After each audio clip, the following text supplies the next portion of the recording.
Hello Internet! Let's talk about Ally Switch. It is the most controversial move we have in VGC.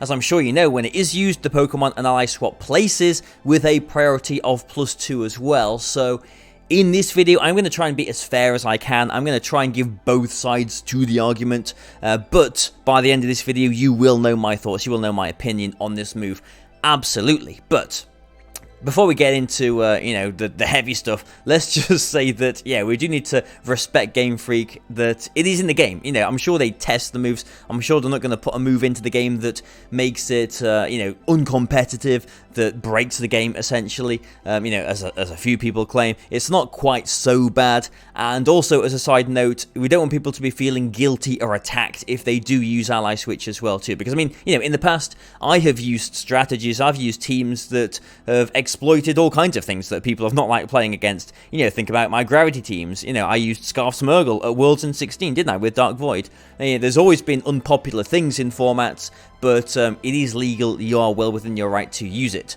And also, if you do want to argue that there is a place for Ally Switch in the game, you can definitely argue that it is very high risk and high reward. If, for example, your opponent calls an Ally Switch, or if they've just got two Pokemon that threaten both of your Pokemon anyway, then, an Ally Switch isn't really going to help you there. If they double into what they suspect might be an Ally Switching Pokemon, and you do Ally Switch, if your ally then gets knocked out, you have essentially just wasted a turn there. So the risk is very high using Ally Switch, most of the time. And also, there are some ways around Ally Switch as well. Snipe Shot with Inteleon, the air is decent. Stalwart with Duraludon, very good. Propeller Tail, we don't really see Barraskewda very often, but there are a few ways around Ally Switch, although a few of the ways around Ally Switch have been taken out of the game, unfortunately. But yes, I mean, in that nice little scenario that I just put up there, where maybe both of the opponent's Pokemon threaten both of your Pokemon, it's not always that way. And let's say, for example, you've got, or you're facing against a Dusclops or a Cresselia, both of them resist fighting. You've got a good, strong fighting Pokemon out there, and they've got a Glastrier, Dynamaxed, or they've got a Belligerm Snorlax, weak to, both of them weak to fighting there. There is no safe play there. There is no safe play at all.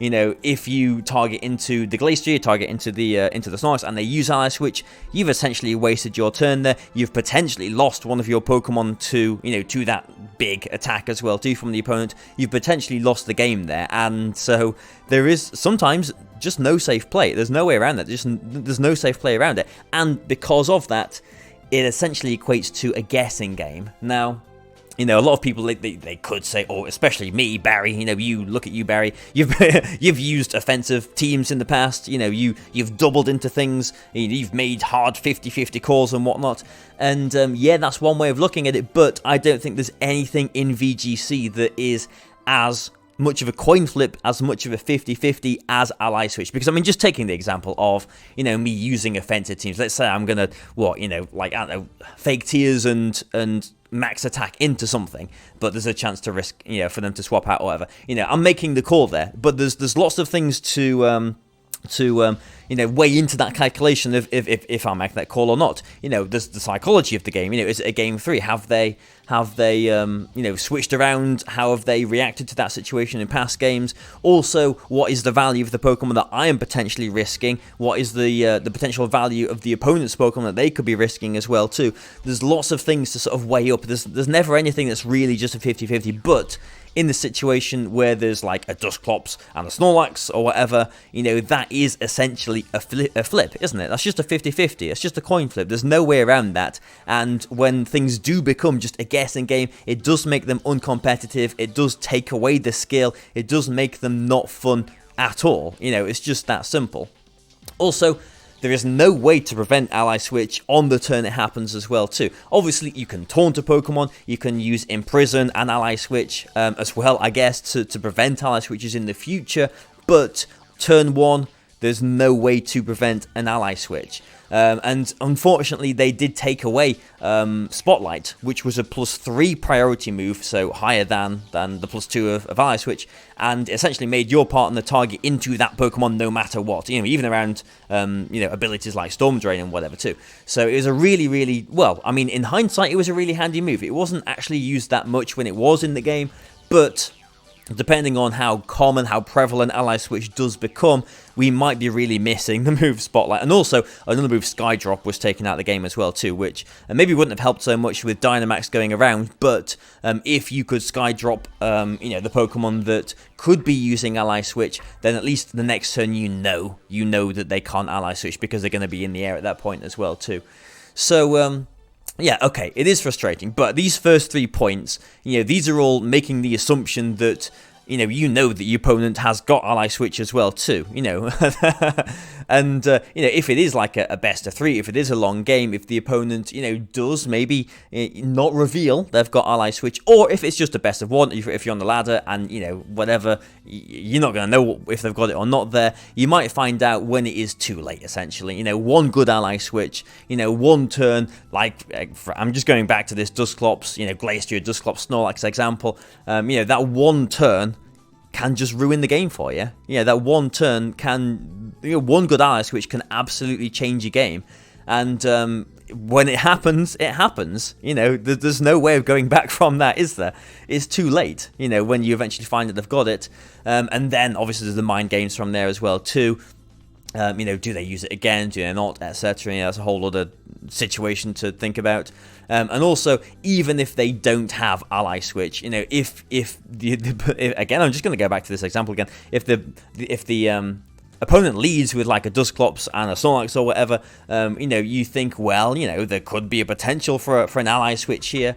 Even if they don't have it, it affects your mindset, it affects your play. So even, let's go to like an example of Smeargle with Dark Void in the past. Like, you knew that Smeargle had Dark Void. You knew that it was always going to be having Dark Void.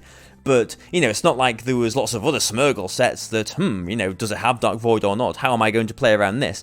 Especially, and I think actually older, I do think older, more experienced, better players have got more of an issue with Ally Switch than younger, less experienced players, but that's just something that I've observed anyway. But I do think for older players that were around before Ally Switch became so common, especially on Pokemon like Dusclops and Cresselia, they get a lot of really, really, really good support moves that are not so high risk, high reward. A lot of really good moves that, you really could consider and really should consider over having something that is so high risk, high reward as Ally Switch as well too.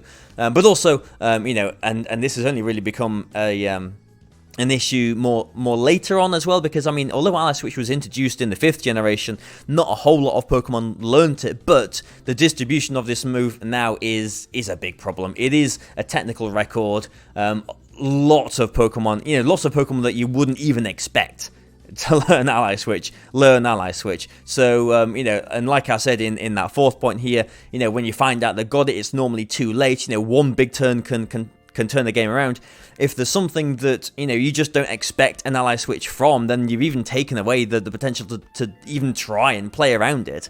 So, the distribution, there's so many Pokemon that learn it, there's so many things out there that get it now, it's just almost impossible to keep track of, really. It's almost impossible to realistically make that call that they are going to Ally Switch. And again, there's just no safe play sometimes, and that is one of the problems, one of the main problems with Ally Switch.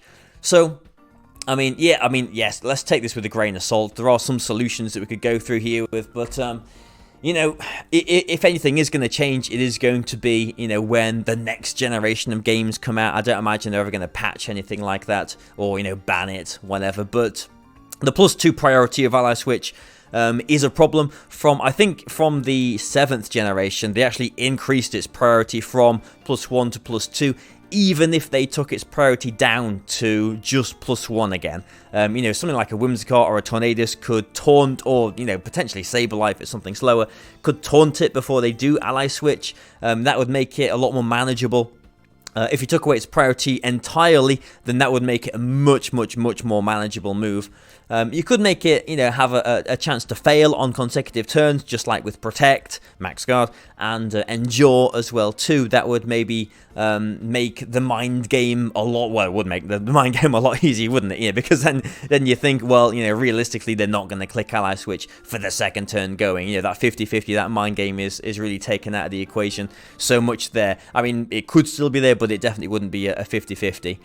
You could obviously limit the distribution of the move as well too. You know, back in 5th generation, there was only a few Pokemon that you could really expect. I mean, maybe like a Reuniclus, maybe a Beheeyem, maybe Gardevoir, Gallade, Alakazam. Yeah, there weren't a lot of Pokemon. Claydol. In fact, I think I've almost named every Pokemon that actually got Ally Switch in the 5th generation there. But like you kind of knew that it was an option there. But now, because it has got such a wide distribution, it really is unrealistic to expect and try and make the calls there when so many things get it. Really, just get rid of the technical record for Ally Switch, and we would be a lot happier.